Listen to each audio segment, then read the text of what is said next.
Magandang umaga po. Narito po ang mga tampok na balitang sports ngayong umaga. Sa boxing, walang malaking ipagbabago ang fighting style ni Vic Darchinyan sa rematch kontra Nonito Donaire Jr. sa darating na linggo. Ito ang matigas na paniniwala ni boxing trainer Nonito Donaire Sr.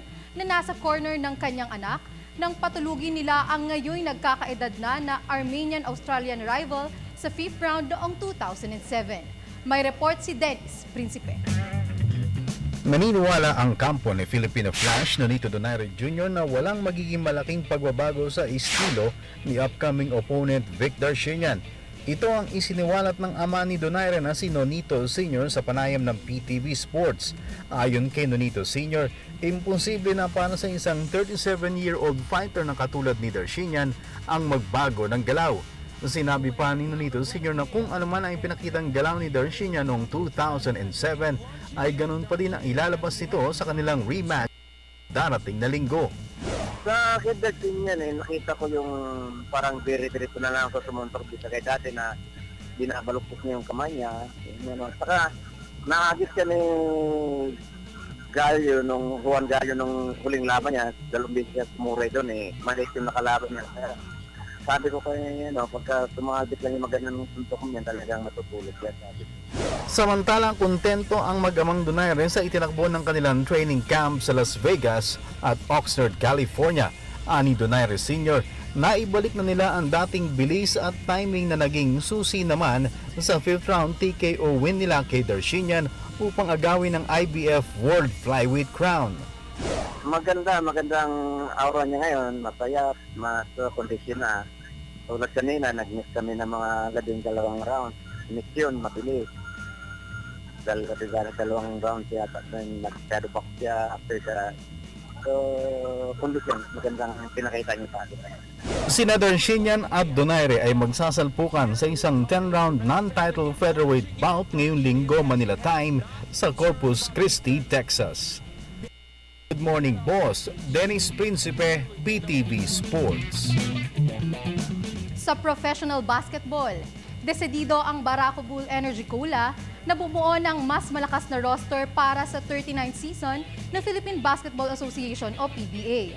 At sa kanilang current 29-player pool, inaasahang mapupuno ng mga veterano ang final 14-man lineup ng George Chua franchise. Narito ang report ni Ria Arevalo. Nasa rebuilding phase na ang Barako Bull Energy Cola. At tulad ng kanilang ipinangako, sentro sa pagbuo ng veteran core ang George Chua franchise na ngayon ay papatnubayan na ni Head Coach Bong Ramos. Nasilip ng PTV Sports ang ensayo ng Energy Cola at dito ay kapansin-pansin ang isang pulutong na mga players na nag-aagawan sa pwesto sa final 14-man roster team.